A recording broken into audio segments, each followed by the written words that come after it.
The metal door slammed shut behind him. Ravi froze. There was no light inside, only the echo of his own breathing. Just 10 minutes ago, he had followed what looked like a shortcut through the back alley of the old factory ruins, trying to save time on his way home. Now, he stood trapped in a narrow underground chamber that smelled of rust, dust, and something worse, desperation. He pushed the door hard. It didn't budge. His phone? No signal. Battery, 5%. Of course. A sudden metallic clang echoed behind him. Ravi spun around, heart hammering. There was no one there. Just shadows and silence. He reached for the small torch in his backpack, flicked it on, and the beam cut through the dark, revealing cracked walls covered in strange, hand-drawn symbols. Scratches. Numbers. Some old. Some fresh. "Hello?" he called out, voice trembling. No reply. Only the creaking of some pipe, maybe rats, maybe worse. Panic tried to crawl in, but Ravi forced it back. He remembered something his father once said, "Fear is only useful if it keeps you moving. Freeze, and you're finished." He scanned the chamber again, floor to ceiling. Something wasn't right. The room wasn't built like storage. It was square, deliberate. Like someone had made it for a reason. Then he saw it. A brick near the floor was slightly dislodged, dirt smudged around it like it had been touched recently. He dropped to his knees and tugged at it. It came loose with a grunt of effort, revealing a narrow cavity. Inside, folded neatly, was a piece of paper. He unfolded it. It read. The last one didn't think fast enough. Beneath it, coordinates. A set of numbers. And a countdown timer drawn in red ink, 29:53. His pulse spiked. What kind of place was this? He looked around again. This wasn't just a room. It was a test. A trap. And someone had been here before. Maybe many. His mind raced. What were the coordinates? Where did they lead? What happened when the timer hit 0? He checked his phone, used the last of his battery to type in the coordinates into his offline map. His eyes widened. The location was just 2 blocks away, an old abandoned watchtower. If he could escape in time. But there was no way out. Just the sealed door and solid walls. Unless. Ravi's torchlight fell on one of the symbols on the wall. It wasn't random, it was part of a pattern. A message. A clue? He stepped closer, tracing it with his fingers. Suddenly, a small piece of the wall clicked inward. And then. The floor shifted beneath his feet. Ravi's breath caught in his throat as the floor gave way.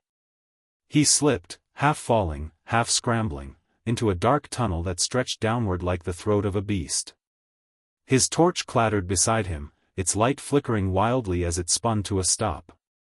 For a heartbeat, all he could hear was his pounding heart, and then the heavy clunk of the floor above locking back into place. No way back now. The air was colder here. Damp. He grabbed the torch, steadied himself, and took cautious steps forward. The tunnel was narrow, forcing him to duck slightly. Every few feet, strange markings lit up on the walls, symbols like those in the chamber above. Some were arrows, others looked like coded messages. Someone had walked this path before. And someone wanted him to follow. But who? And more importantly, why him? His mind scrambled for answers. He was just a college student. Nothing special. Just a regular day that turned into a nightmare.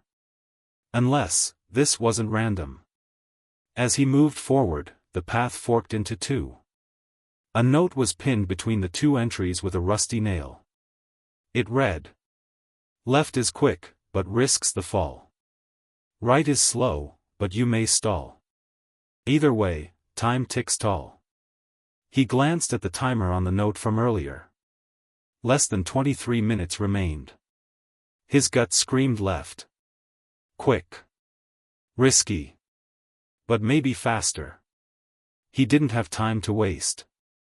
He turned left.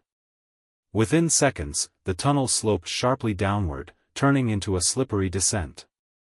Mud caked his shoes as he tried to stay upright, but gravity pulled hard. Suddenly, the floor disappeared again, another drop. Ravi yelled as he tumbled into a new chamber, landing with a painful thud on his side.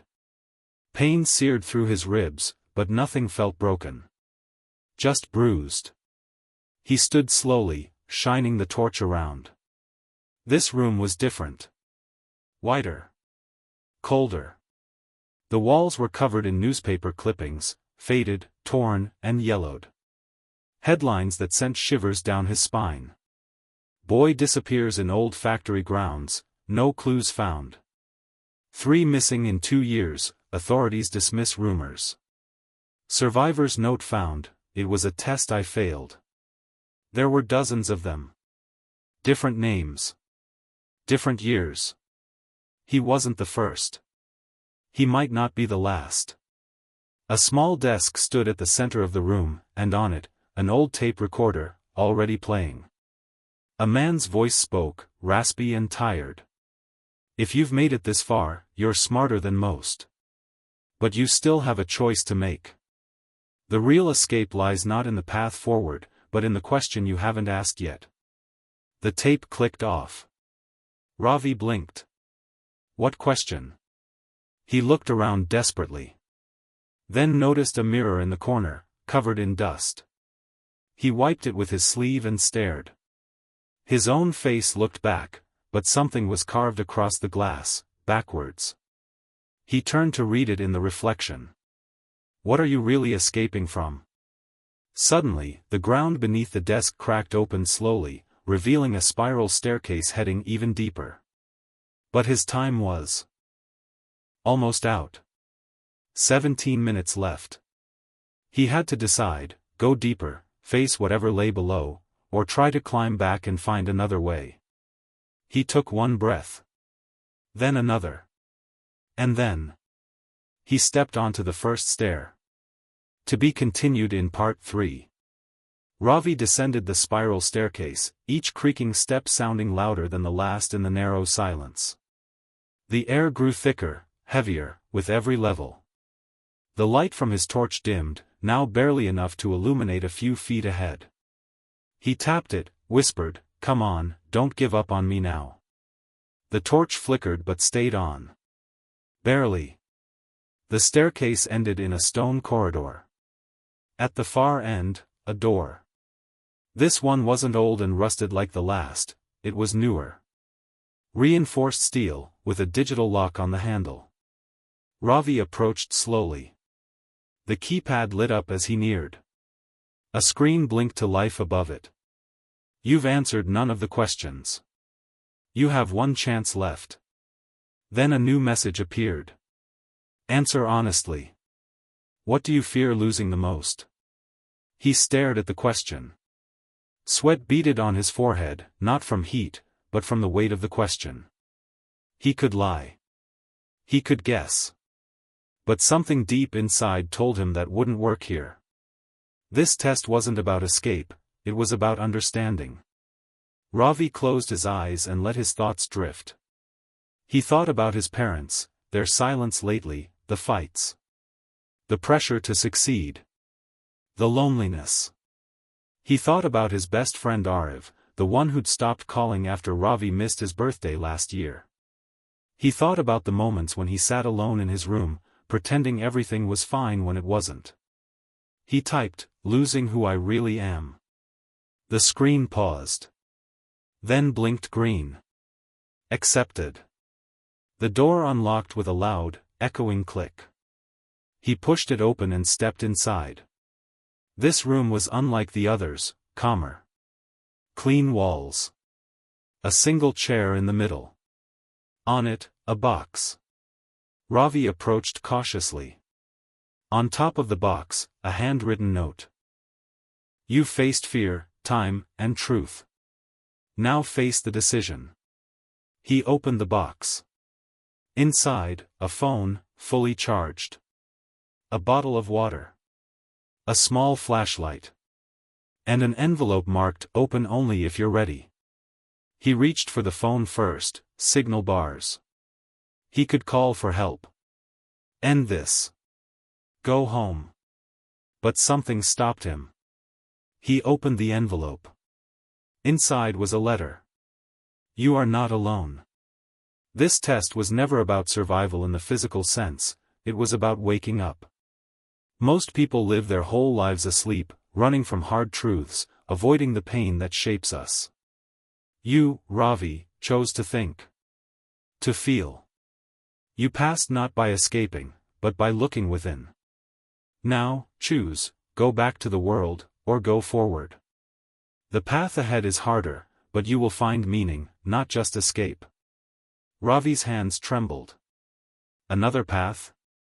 He looked around the room. No doors, no tunnels. But just then, the back wall slid open silently, revealing a staircase leading up, bathed in soft, natural light. His heart pounded. He took a step toward the light, but froze. There was a sound behind him. A second door. One that hadn't been there before. It creaked open slowly. From within, a voice whispered. Not everything is what it seems. You're not the only one in this maze. Ravi froze. The whisper echoed through the chamber like a ghost slipping past his ear. He turned slowly, eyes narrowing at the second door that had mysteriously appeared behind him. Someone else was here. Not the only one in this maze. His heartbeat quickened again. After everything, the collapsing floors, the clues, the questions, he wasn't alone.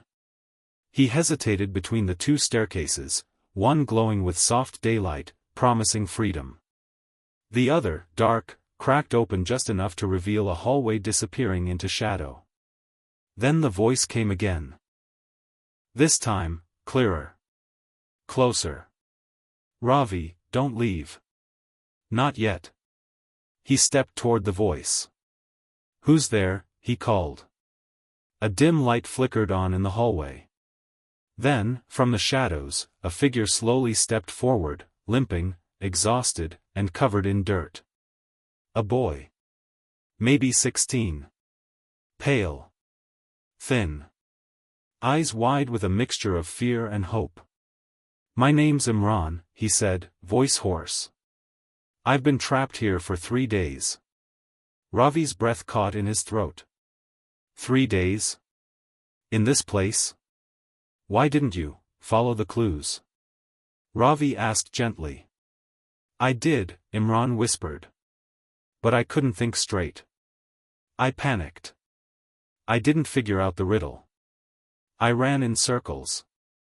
I almost gave up. Ravi stepped closer, handed him the bottle of water from the survival box. You held on. That's what matters. Imran drank like his life depended on it. Maybe it did. There are others, he said after a pause. I heard voices before. Cries. Then silence. Ravi's hands curled into fists. He had thought this was some test for him alone, a bizarre trap of fate or mystery. But this was something much bigger. How did you get in? He asked. Imran looked down. Same as you. Wrong turn. A path I thought was safe. Next thing I knew, I was here. Ravi glanced between the two doors again. The one bathed in light, and the one swallowed by dark. That was when it hit him. The lesson was never just for me. He turned away from the stairwell to freedom, and faced the dark hallway. We're not escaping, Ravi said firmly. Not yet. We're going back. If others are trapped, they deserve a chance. And if we made it out, we can lead them too. Imran looked stunned. But, you could leave. You passed the test. Ravi nodded. Then maybe the real test is what we do after we win. Torch in hand, Ravi stepped into the dark with Imran following close behind. He retraced his steps, following the symbols, listening for sounds, tapping walls, searching for signs of others. And as they walked deeper, the darkness no longer felt suffocating, it felt like a purpose. A new door appeared, marked with a single word. Guide. Ravi smiled for the first time. 2 days later. The news broke across the city. Young student leads authorities to underground maze, saves lives. Factory grounds investigation uncovers decade-long secret. Ravi didn't give interviews. He didn't want fame. All he said was this. Sometimes life locks us in strange places. But fear isn't the end. If we stop, breathe, think, and choose to help others even when we're still healing, then we've already won. Final message. Light bulb: you don't need to escape life's challenges to overcome them. Sometimes, the real victory is found when you use your cleverness not just to survive, but to uplift others who are still lost.